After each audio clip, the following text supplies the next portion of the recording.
Il y a ceux qui les croisent chaque matin en allant au travail, et d'autres qui les découvrent pour la toute première fois en traversant notre département sur la route des vacances. Ces panneaux font partie du paysage du territoire de Belfort, mais après 27 années de service, ils ne sont plus aussi fringants qu'au premier jour. C'est pourquoi le département et APRR ont décidé de les remplacer par des nouveaux qui sont plus dans l'air du temps. Damien Cercueil, conducteur d'opération pour APRR, nous raconte la petite histoire de ces panneaux.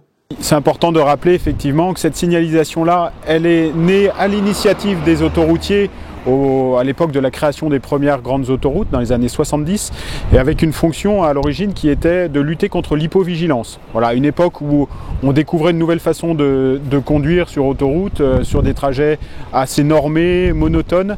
Voilà le risque principal qui reste aujourd'hui un risque important et une cause, la cause majoritaire d'accidents sur autoroute, et c'est l'endormissement au volant. Donc cette signalisation est là pour éveiller le conducteur, lui donner des repères géographiques et puis lui proposer de s'arrêter, faire des pauses ponctuellement pour découvrir le territoire.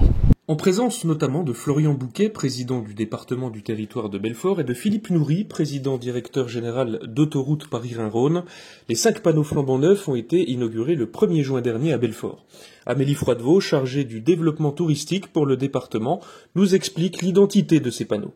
Nous avons choisi en fait de mettre tout d'abord à l'honneur le département du territoire de Belfort pour renforcer son attractivité, donc à travers l'installation de 2 panneaux identiques dans les 2 sens, donc des portes d'entrée sur le territoire de Belfort, et ensuite le choix de 4 panneaux mettant en valeur les marqueurs du territoire de Belfort que sont le Lion et la Citadelle qui ont été classés monuments préférés des Français en 2020, le site du Malsaucy qui lui est un site de détente, axé également sur le volet environnemental avec la maison départementale de l'environnement, et c'est le site incontournable du festival des Eurockéennes.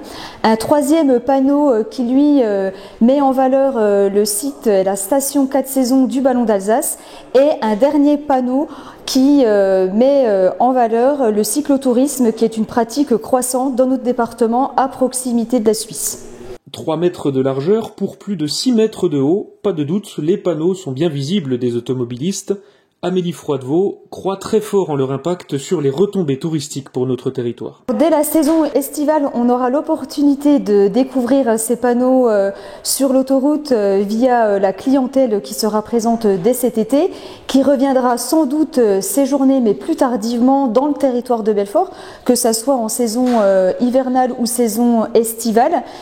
Après, ces panneaux contribuent au rayonnement de notre destination, que ce soit à l'échelle nationale, même internationale. L'occasion aussi pour les habitants de redécouvrir leur territoire. Alors venez admirer cette galerie d'art à ciel ouvert, signée de l'artiste hollandais Fred van Dielen.